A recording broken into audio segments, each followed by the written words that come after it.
kapag overexpose ka, mas expose ka rin sa bashers. Kaya nga, yung bagong rule ko na dapat ipaalam yung beneficiaries ko kapag may lakad.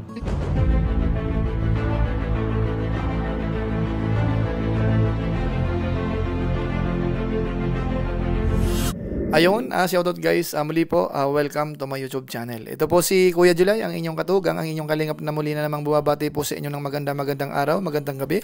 Saang paligman po tayo ng mundo naroon. At sa araw na ito, panibagong vlog po tayo. Pag-usapan po natin yung patungkol po sa mga sinabi po ni Kalingap Rab.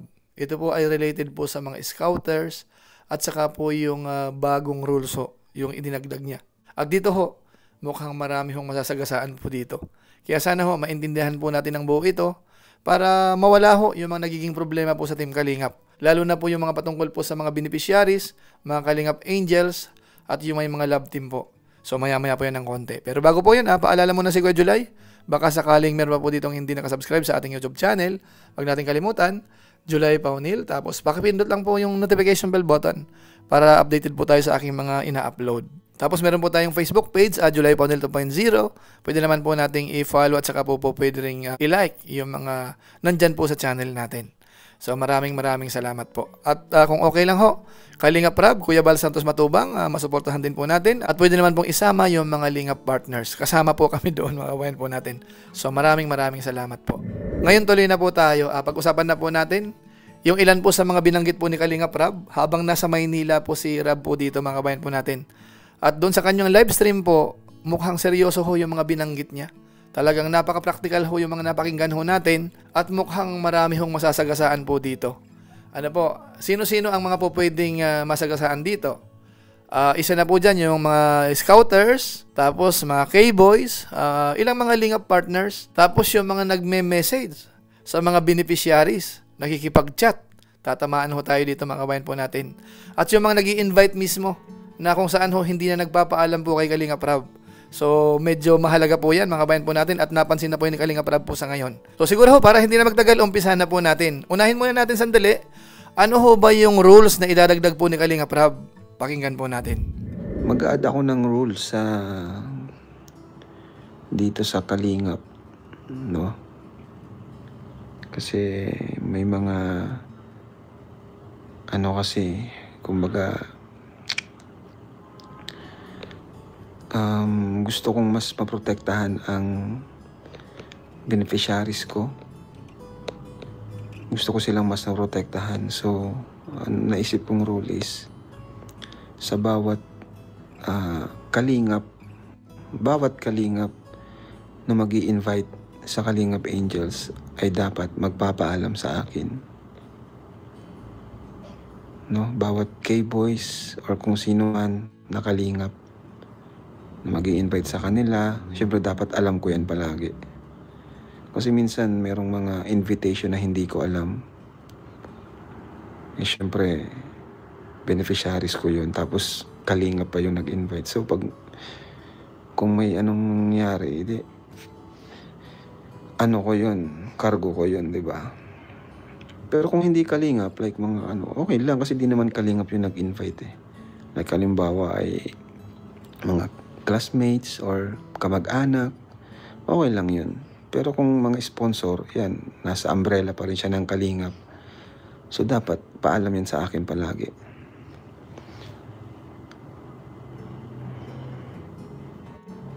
So yun po yung naisip ko na karagdagang rules. So ayan po, yung mga nag-i-invite po sa mga beneficiaries, mga Kalingap Angels, kailangan hong ipaalam po kay Kalingap Rab. So sa mga nangyayari po kasi may mga pagkakataon na parang nagugulat po si Kalingap Rab. So ito naman ho ay para maprotektahan po yung mga beneficiaries. Kaya kailangan pong magpaalam kung sakasakali pong may mga lakad. At ito po ay related po sa mga Lingap partners. Tayo pong mga nasa Kalingap, nakapaligid sa Kalingap, pasok po tayo dito. Pero kung sakasakali ho, mga kamag-anak naman po nila, may mga pang-personal po sila, hindi po kasama yon. Sana maliwanag po yon. So ngayon naman po, puntahan natin yung patungkol po sa overexposure. So ito po yung mga binanggit po ni Kalingap Rab. Si exposure masyado kay Doc Lab. Nandito rin nata si Doc Lab sa Manila. Ewan ko lang kung nakauwi na. Dapat nga, dapat walang ibang, tawag dyan.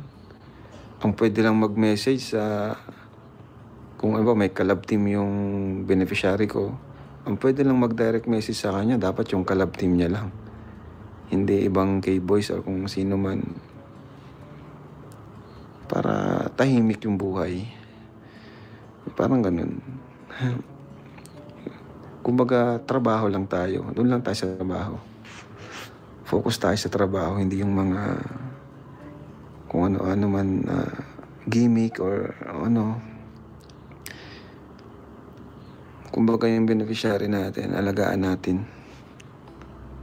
Beneficiary sila. So, hanggang dun, lang, kumbaga, pwede tayo makipagkaibigan. Pero, yung trabaho natin as kalingap, hindi pwedeng mawala yun. Beneficiary natin sila. Hindi natin sila pwedeng isama sa mga gimmick or anumang Nagigets niyo po ba? So dito po ay nabanggit yung mga pagme-message Kumbaga dito binibigyan po ng karapatan yung mga kapartner. Halimbawa may collab team. Halimbawa si Biancy, si Papa Eds. Si Carla, si Papa Joms.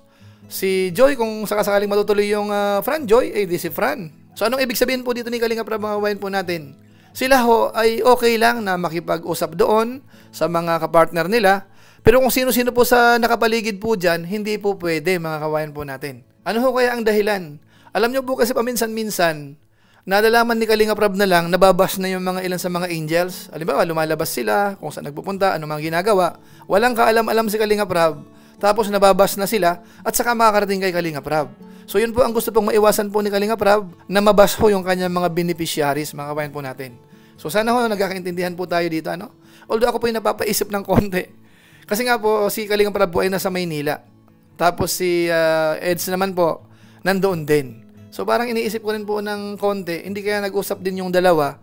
Kumbaga pinag-aaralan nila yung sitwasyon, baka medyo may mga bagay-bagay na dapat i-implement o kaya baguhin. Kasi baka nahihiya lang ho pagsabihan yung mga dapat pagsabihan at wala naman pong ibang dapat magsabi niyan kundi si Kalinga Prab. Kaya siguro nabanggit po yan, mga kabayan po natin. So ngayon naman pupunta naman po natin yung patungkol naman po sa mga scouters. Ito yon. About naman dyan sa scouter. Actually, malaki naman talaga na itulong ng mga scouter natin. Diba? Pero, natulungan din naman sila. Parang ganun. Kumbaga, win-win situation. Kalinga Prab, sana pati sa live huwag pakita at isama. Pwede, lang, basta may permission ko, pwede. Sabi ko nga, pag may mga lakad, paalam lang, courtesy. Halimbawa, si Biancy nga, dapat si Edo lang yung niya yung pwede sa kanya, mag-message. Si Edo lang yung niya. Yan ay sa loob ng kalingap lang po. Huwag niyo pong isipin na di na pala pwede si Biancy makipagkaibigan. Ibig kong sabihin, sa kalingap lang. Halimbawa, si Edo, si Ryan, yan, bawal niyang. Ibig kong sabihin, halimbawa, si Biancy po, siyempre, collab team ni Eds. Hindi siya pwedeng i-chat ni Ryan, hindi siya pwedeng i-chat ni Norman. Yun po yung ibig kong sabihin. Kasi under siya ng kalingap. Kumbaga, di mo naman na trabaho na kausapin yun unless may inutos ako. Halimbawa, si Krista. Kasi minsan, nababa si Krista kasi daw, kung sino-sino daw yung kasama sa TikTok. Parang ganun. So, bilang kalingap, tayo na yung mag-adjust. Tayo na yung mag-adjust. Kung may collab team si Krista, huwag na tayong magparalapit. Pwede man makipag-usap, syempre, di man mawawal, di man yun. Di naman yun may iwasan, lalo pag may mga event. Halimbawa, si Krista nga ganyan. Katandem niya si Mikoy. Huwag nang istorbohin ng ibang ng ibang kalingap na, diba? Respeto sa kalab. Yun, sabi nga ni Arjun, respeto sa kalab team, boy. So yan po mga kabayan po natin. So ganun din. Yung pakikipag-chat ho, ang may karapatan ho ay yung mga kapartner lang. Yung ilan po sa mga kaibigan nila, nasa K-Boys man yan or wala, nakapaligid po dyan, hindi ho po pwedeng makipag-chat. Yung halimbawa nga pong nabanggit ay si Ryan. Hindi siya po pwedeng makipag-chat po kung kanino man dyan. Dahil ang po pwede lang ho ay sina Papa Eds kung kay Beyonce, si Kalingap Mikoy naman kung kay Krista. So sana ho, naiintindihan po natin itong mga binabanggit po ni Kalingap Rab. Sabi nga, respeto daw po sa kalab team, mga kabayan po natin. So ngayon naman po, puntahan natin, ano nga ba ang dapat trabaho po ng mga scouter? Ito naman po yung mga binanggit po ni Kalingap Rab patungkol po sa bagay na yan. Ganito, ang scouter po, trabaho nila yung mag-scout. Yung maka-scout sila na natulungan ko, yun pa lang, talagang, ano na yun kumbaga, sobrang thankful na tayo dun. Ipagpapasalamat mo na yun. Kasi hindi na ikaw yung magpapabahay. Hindi na ikaw yung magpapaaral. Kumbaga naipasa mo na. So,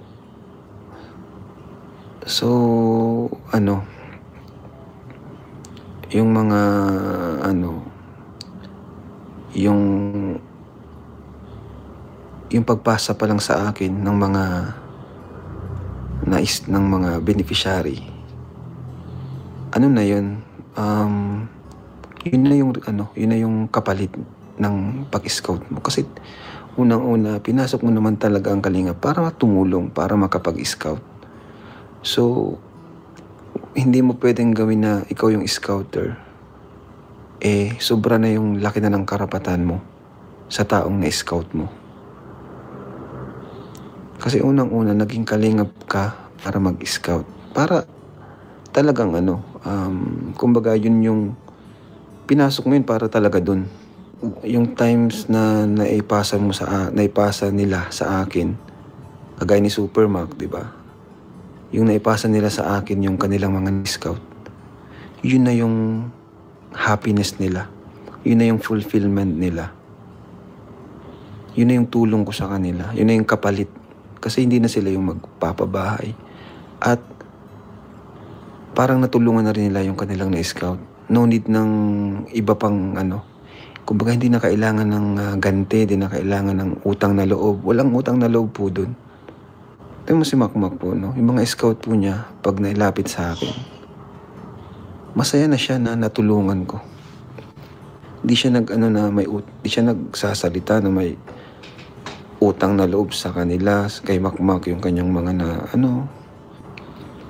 Pero ako kasi, di ako madamot.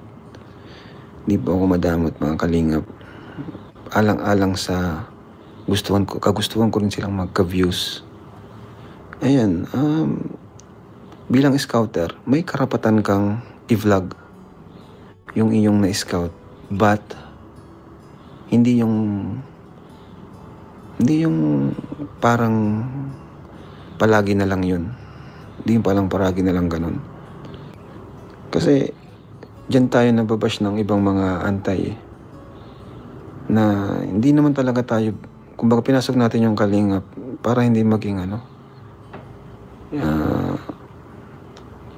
hindi yung tayo yung maging beneficiaries. Kaya yung pag-scout, talagang trabaho talaga natin lahat yan. Maliban na lang dun sa mga staff ko, ibang trabaho ng staff ko. Ang scouter, ang trabaho talaga is mag-scout. Diba? Ang pinaka-point ko is, hindi porke ikaw yung naka-scout, is ikaw na yung hawak mo na yung buhay ng tao or may utang na loob sa'yo. Ako nga, di ako nag-ano ng utang na loob Ako mismo, mga Kalingap, ayoko magsabi ng ganyan na ikaw may utang na loob ka sa akin. Kasi ang pagtulong, ginagawa ko kasi ang pagtulong dahil hindi para sa mga tao, kundi para kay Lord. So ayun mga kawayan po natin, ang hina-highlight po dyan, ang trabaho daw po ng scouter ay mag-scout. Tapos kung sakasakali hong may na-scout na, malaking tulong na ho yung ginawa ni Kalingap Rab sa kanila. Kasi imbes na magpapabahay, gagastos, si Kalingap Rab na ho. Kaya dito po pinapakita ni Kalingap Rab na ang scouter ay wag namang sobra yung karapatan. Minsan parang mas sobra pa kay Kalinga Prab ang dating. So dito po pinapaalala po ni Kalinga Prab na hindi ganon. Kasi may mga bagay-bagay po na ang scouter ay nakinabang naman na. Bagamat ang scouter daw po ay hindi naman beneficiary, ano mga kabayan po natin. At nabanggit ho na hindi yan utang na loob sa scouter lumalabas. Ano ba? Oo nga naman. Kasi kung sakasakali po na may scouter, tapos kung hindi naman po yan na-vlog ho ng medyo may kakayanan, o kaya kayang magpa-viral, parang wala rin po mga kabayan po natin. Hindi naman po natin sinasabi na baliwalain po natin yung scouter. Hindi po sa ganun. Kaso nga lang ho yung parang karapatan, kung dyan po nag-uumpisa yung problema, o kaya mga sumbong na nakakarating, yun po ang aayusin. Hindi naman totally po yan na dapat bukas ganyan na. Hindi naman siguro ganun. Kumbaga ho ito ay paalala kung sino-sino naman po ang parang involved dyan o kaya parang tinatamaan sa mga pahayag ni Kalinga Prab, ay baguhin po natin mga kabayan po natin. At sana wag masamain po. Ito po ay paraan para magsama-sama ng matagal. Kasi kung hahayaan lang kahit na hindi na gusto ni Kalinga Prab ang nangyayari, okay lang. Kapag napuno po yan, lalong hindi ho maganda ang mangyayari. Kaya habang maaga pa, paalalahanan para iayos po. Mga kabayan po natin? Alam niyo po kung bakit? Kapag ho kasi overexposed po ang mga beneficiaries na yan, nagkakaroon po ng maraming buzzers. Ang family ni Fiancé talaga ang na-overexpose kaya durog sila sa basher. Isa din yan sa isa nagiging reason talaga. Kapag overexposed ka, mas exposed ka rin sa bashers. Kaya nga, yung bagong rule ko na dapat ipaalam yung beneficiaries ko kapag may lakad with Kalingap member para at least alam ko and alam ko yung dapat gawin at iwasan. Kasi pag nababash sila, wala na akong nagagawa at di ko din naman minsan alam yung nangyari. Bakit nandun siya? Bakit ganun? Kaya dapat talaga nagpapaalam palagi sa akin pag may lakad. Yun po yung ilan sa mga pahayag po ni Kalinga Prab. Kapag ho kasi pinabayaan lang po ng pinabayaan yan, tapos nagkakaroon ng maraming buzzers, namumroblema rin po si Kalinga Prab at nadadamay po sila. Kaya kung sakasakali may mga lakad, magpaalam na lang po siguro. Kasi marami kasi pong lumalabas din po Siguro hindi lang na-expose yung iba naman sa mga comment section, yung iba naman nababanggit ng mga reactors, na paminsan-minsan may mga lakad yung ilan, mga beneficiaries, minsan may konting good time, tapos pagka nagka-issue, nakukuhanan ng mga picture, ayan, problemang malaki po yun. Ngayon, kung sakasakali nagpaalam at nakuhanan man ng mga ganun, ay at least aware si Kalinga Prab. Kasi mahirap magtanggol. Kapag ikaw ay nagugulat na kung kailan malala na yung issue at saka po malalaman ni Kalinga Prab, ang hirap na pong iayos po noon, mga kabayan po natin. So ang nakikita ko po dito parang pagpapaalala para maiayos po ang lahat, mga kabayan po natin. At sana wag pong masamain. 'Di ba yung mga binanggit po kanina, yung patungkol sa overexposure, yung mga pagla-live, kung sakasakali pwede naman magpaalam lang. Pero binibigyan pong karapatan ni Kalinga Prab talaga yung mga kapartner nila. Hindi ko lang po sigurado kung nahahalata ni Kalinga Prab o kaya merong nagparating sa kanya na parang nakukulangan na po ng buwelo. Kumbaga, sa dami ng nakapaligid na, kung sino-sino po ang nakabakod na po dyan, yung dapat makipag-usap doon, nahihiya na. Bagamat wala naman po siyang binanggit na particular na nagsumbong, pero dapat matalas ang ating pakiramdam. So ano kaya masasabi ng ating mga viewers? Meron ba kayong mga alam patungkol po sa bagay na yan? O kaya related po dyan? Pwede nyo pong i-comment po sa baba. Basta sa akin po, ang assessment ko po dito, kaya sinasabi ni Rabian para iayos po. At sana wag kayong matitisod, wag kayong magagalit kung sino man po ang parang tinatamaan po dito. Kaya nga po nilagay natin sa thumbnail, bato-bato sa langit na lang po yan. Kung sa tingin natin tayo yan, ay kunting pagbabago. Kung hindi naman tayo, ay walang problema. So sa pamamagitan po niyan, pansamantala magpapaalam po muna tayo. At gaya po ng dati, gusto ko lang po munang pasalamatan yung mga supporters po natin. Laging nagko-comment, nagla-like at saka nag-share ng ating mga videos. Maraming salamat po sa inyo. So muli, ito po si Kuya Julay, ang inyong katugang, ang inyong kalingap na pansamantalang nagpapaalam po muna. Kita-kita ulit tayo sa mga susunod ko pang vlog. Maraming salamat sa inyong walang sawang pagsuporta po sa ating YouTube channel. Pagpalain nawa kayo ng Diyos, mabuhay tayong lahat. God bless. Bye!